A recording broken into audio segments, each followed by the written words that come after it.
watu wanakufia hapa tu ambulance haifika.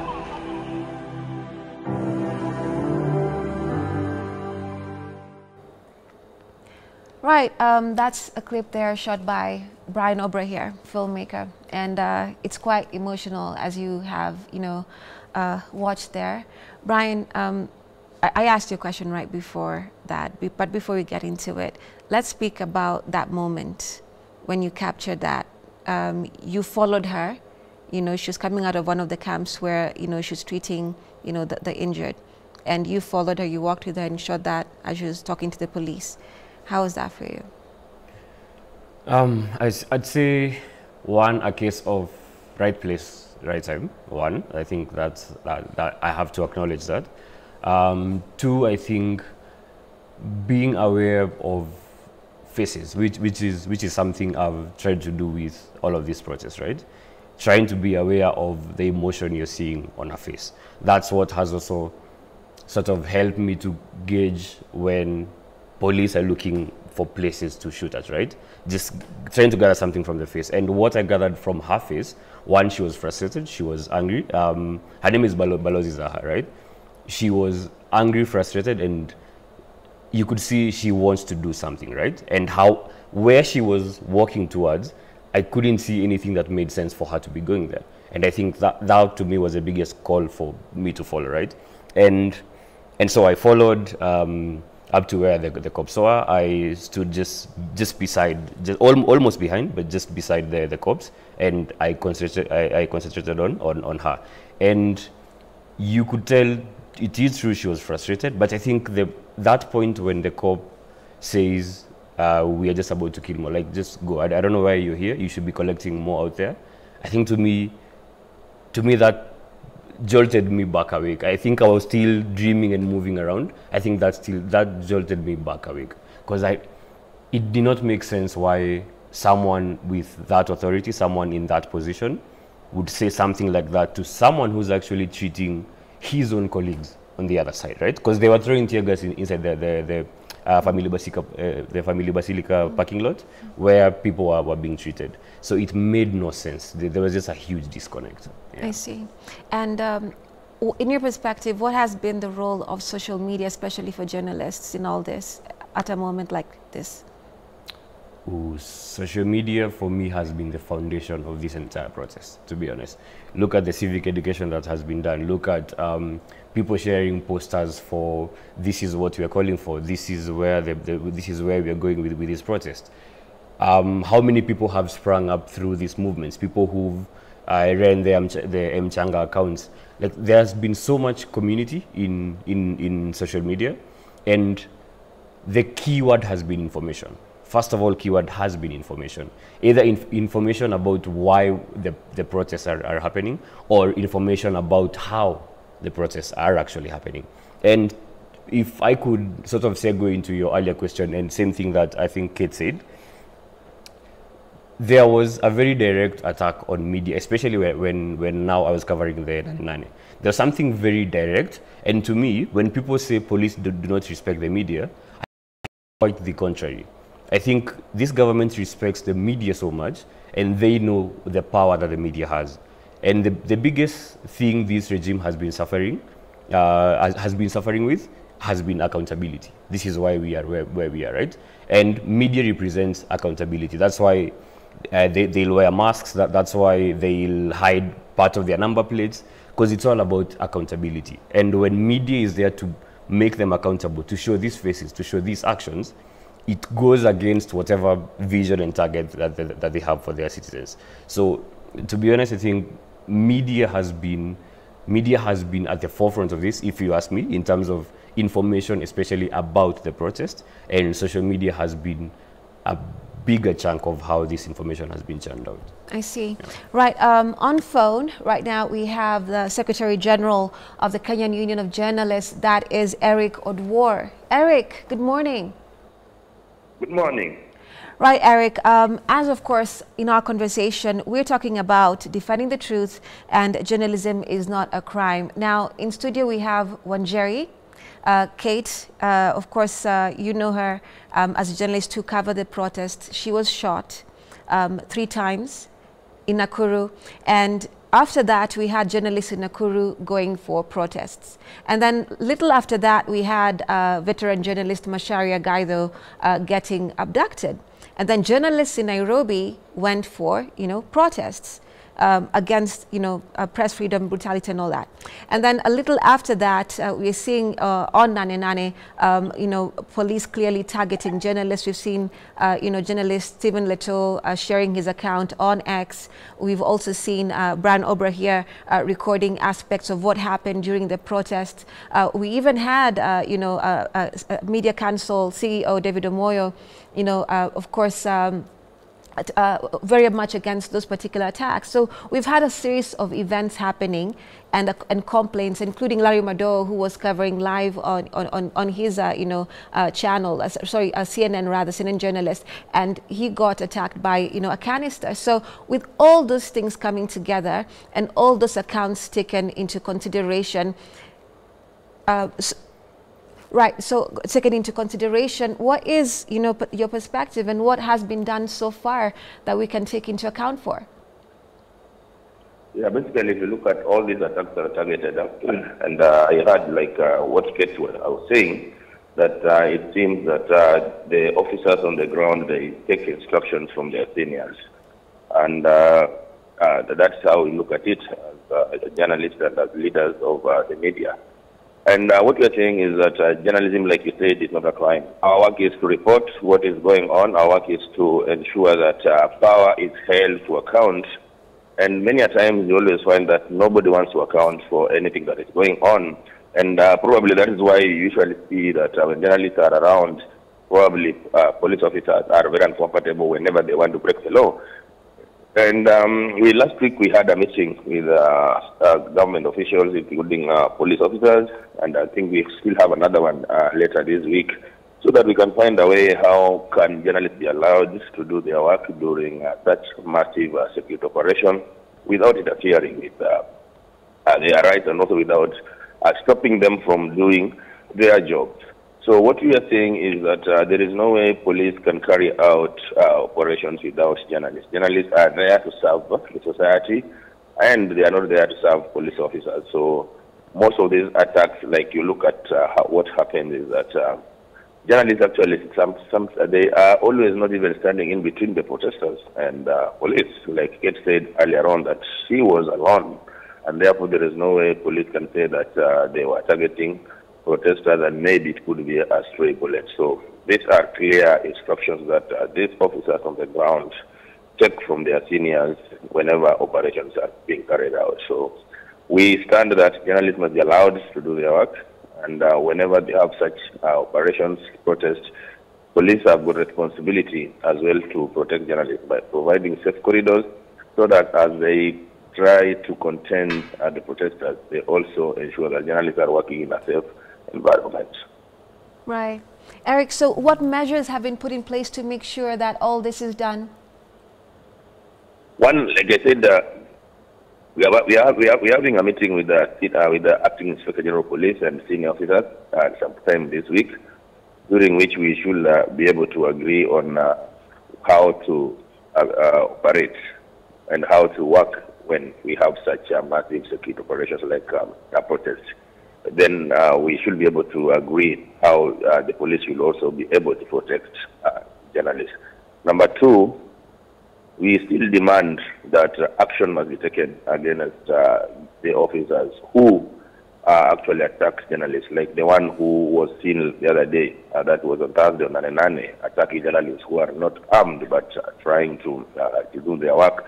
But we see officers kicking them right and left, right and center. So we have demanded that that officer probably must be arrested before we have any conversation with police.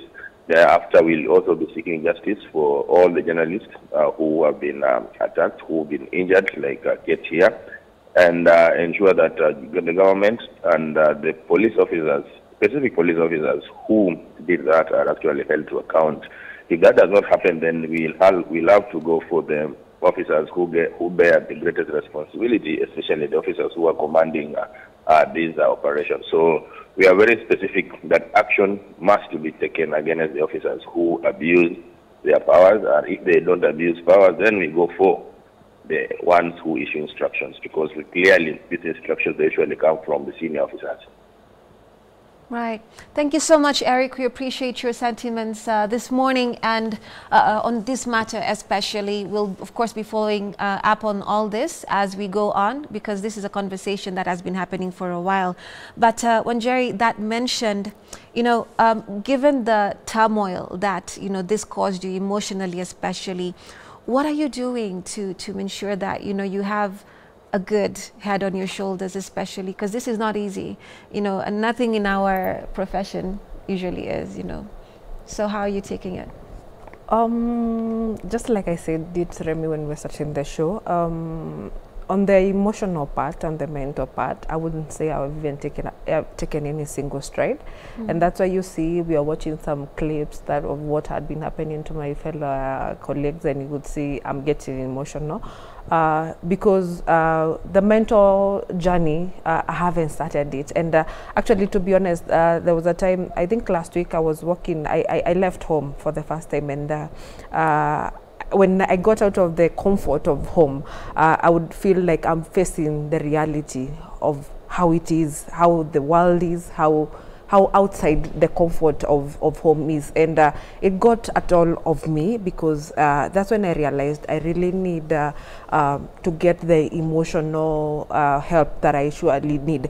And it's not only about me, Remy. We are very many people who have been covering, and I don't know why I'm so talking about my colleague Mommy, because I saw how she was affected when I got shot. Actually, people have been thinking I was the one who was screaming. It was her who was screaming throughout. So you can imagine, if I have that trauma with me, she also carrying the same. So I think it's about time. We don't have to go to protest, because we cover so much, so many incidences that take a toll on our mental health. So I think it's about time that all the stakeholders in the media professionalism come to think about how they are going to help journalists when it comes to their mental health, because it's something that we've neglected for so many years, but unfortunately it's catching up with us. And you can bear with me, or you can agree with me. Some of us get some other unwarranted help, maybe turning into alcohol and some drug abuse, because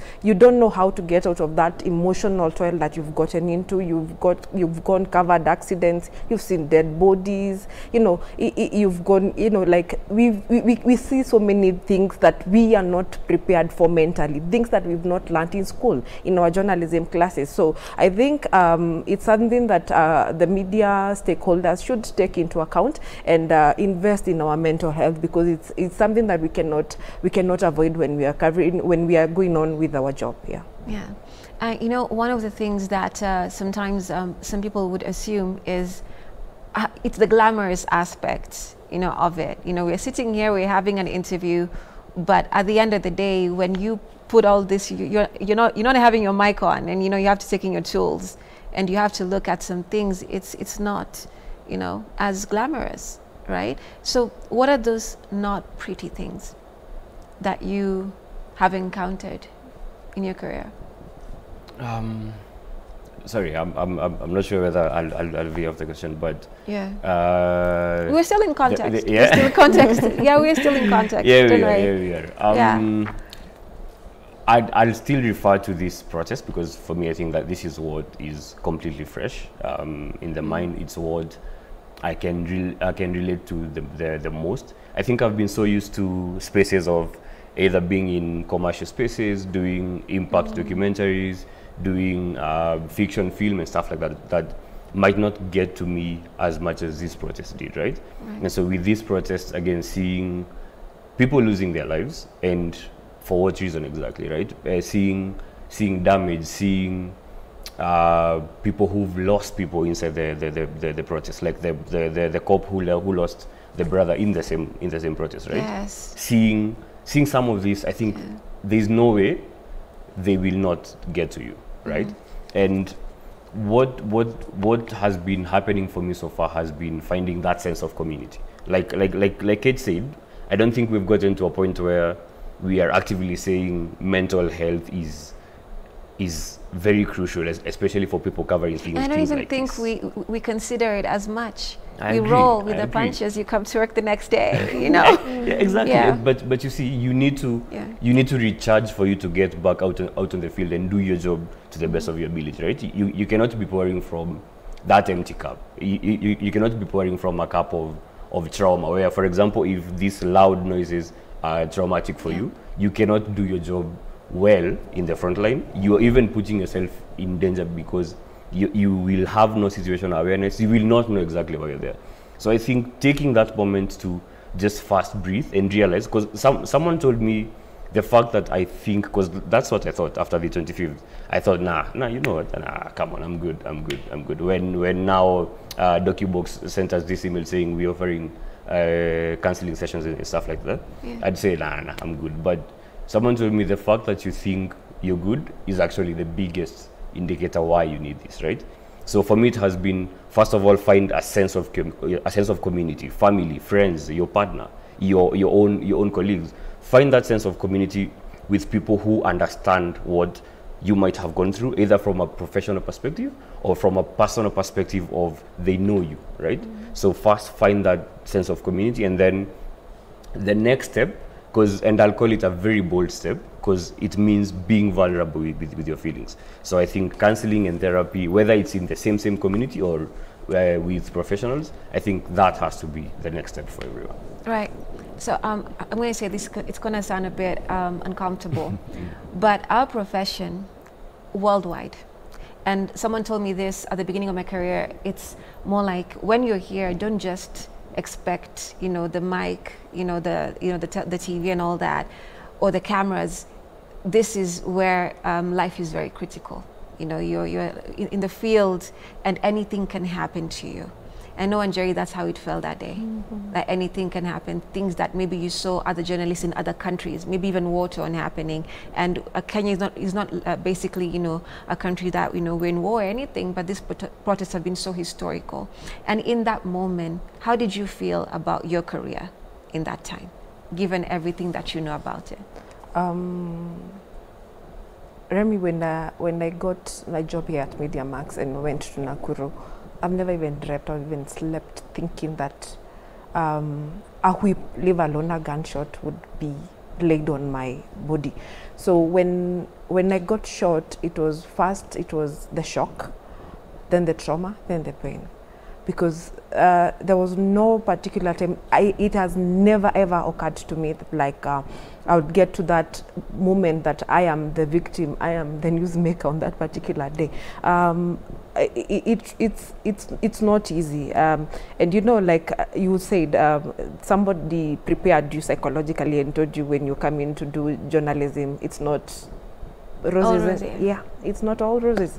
And unfortunately for some of us, being ladies, would think like it's going covering those good events, and then you're back, and then you do your story, and then it goes on here. But unfortunately, right now you have to be an all-round person for you to survive in this career. So it was unfortunate, but I never saw it coming. I have never even thought about it, but it caught up with me, and I realized anything can happen when you're doing your job, because it did happen to me. And like I always say, it shouldn't be a discouragement to someone who is a lady who is doing journalism, because regardless of of where you are or what you want to do, things will happen. Things will happen. Accidents happen in very many ways. Maybe this was my own way of giving me that shaking and making me realize that we as journalists, we need to wake up and let the world know what is happening in our country, because we are not in the right place with the government, unfortunately. We would say, like, we are being robbed our press freedom every single day. So it was not easy. It's not easy, and it's never going to be easy, because there are those scars that are going to be left with you. And you know, like you know, this country, you never know about, maybe in the next 1 month there will be protests, and it's in your county. What are you going to do? You see, so it's not easy, but we still move on, and yeah. Right.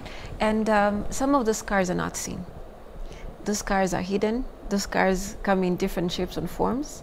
you know, and God willing, I mean, thank God that you're going for, you know, counseling, Obra. But the whole aspect of this is, did someone let you know, in the past that you'd encounter something like this in your career at a particular point? Because most people, I don't think they get to understand how, dangerous this can basically be. It's what we call revolutions. You don't understand it when it's at your door until you see it, right there. So and yeah, with counseling, I haven't begun yet, but the fact that I have the opportunity, I'm grateful for that opportunity. Will you go for it? And that's good. Yes. I don't believe you. I am working towards it. Yes. I am working towards it. Yeah. Yes. And so I do not think anything would have prepared me for moments like this, to be honest. Like I said, my playing field has been very different all so far. I wouldn't call it too rosy. I've done stories that have still taken a certain toll of it. I've seen those stories. Yes. So I've seen them. So I wouldn't say this is the first time, but at least not within this magnitude, right? So to be honest, yeah, nothing would have prepared you for a moment like this. But I live by a certain mantra, right? And I don't know whether this is the same for everyone else. I think passion beats fear, right? I have a huge fear for something like snakes or the deep blue seas and stuff like that, right? But if I have a camera in my hand, then I forget everything else. Like I'm focusing on getting the most amazing shots I can, right? So for me, passion has been beating fear. But Brian, there are people who lose, quote unquote, that passion when they meet realities like this in that particular magnitude, and I think there are some younger people or some people already in the industry who would never imagine they can go through anything in this particular way, and then they will leave the profession. That's why I asked you, would you want to do this for the rest of your life? Yes, with no shadow of doubt, yes. I think for most journalists, it's not just a profession, it's not just a job, it's not just something you decide, oh yeah, let me try that. At least for most, right? At least for most. So if it is a calling, the only problem comes in where either you're not trained or equipped for a situation like this, right? And what does that for you is it shows you as if journalism is all about these worst case scenarios every single time, and you will learn to start expecting them in future, right? Which I don't think is the proper way to go for it. Like you said, and some of them usually step out of careers like this, right? It would have been very easy for someone like Kate to step out of this career and say, you know what, nah, this is not worth it. It's very easy. But in comes the stage where we're talking about the aftermath of ordeals like this, right? Find your help, find your community, try to channel again the purpose. Why did you join journalism or film in the first place? With the necessary help after ordeals like this, I think you can start to channel back to why you're doing it in the first place, and that might fuel you for later. And depending on your perspective of this, that has actually equipped you even better for the next scenario like this one. Right. Yeah, so I think for me, it's the immediate next step. That's very important. Right. Okay then, lady and gentlemen, we come to the end of the show, but before we wind up, I'd like to get your brief last sentiments, on this matter. I'll begin with you, Kate. Okay, thank you, Remy. Like I had said, I think it's about time there comes someone who will get disturbed, who will get nagged by the fact that journalists need mental help. And secondly, I think it's about time also the police force realize that we need and we have to work with them, whether they like it or not. There'll be accidents, they'll be there. There'll be protests, they'll be there. There'll be so many incidences that we are going to work hand in hand with them. It's about time they realize that we are going nowhere as journalists. We have to be the informers of the public, and it's so unfortunate that we are seeing this kind of rigid whatever with the police officers, and it's so unfortunate that we know from where we are seated, we know, Remy, it's not the junior officers who are doing this. The orders are coming from somewhere. But now we have to tell them they like it or not. They suck it up. We are going to work with them, and we have to work with them because we have to inform the public. And just like he said, we need to inform people what is going on in this country. Thank you. Thank you, Kate. Brian? For me, two quick things is about getting help. And I know we've been discussing it on the front of journalists and people covering the protest. But I think if you're a protester who was out there and you also go to experience some of these things, also some of these things, I think it will also be necessary for you to have the same steps, finding community, finding help and stuff like that, right? It's going to be very important. And I think it has to come to a point where the authority, the regime has to listen, right? It cannot be 9 out of 10 people are saying the same thing, but you want to carry the one person who's said something different, right? It needs to get to a point where now the regime starts to listen to these people. Thank you so much. I appreciate you being here. I know it was not easy, but it is not taken in vain. It is not taken for granted. I appreciate you guys once again, and all the best covering all that is to come next. Thank you. Thank you. Right, that has been Morning Vibe, Youth Pulse for that matter. And today we've been speaking about defending the truth. Journalism is not a crime. We appreciate your feedback. Thank you so much for joining us this morning. I am Remmy Majala. See you again tomorrow right here on Morning Vibe.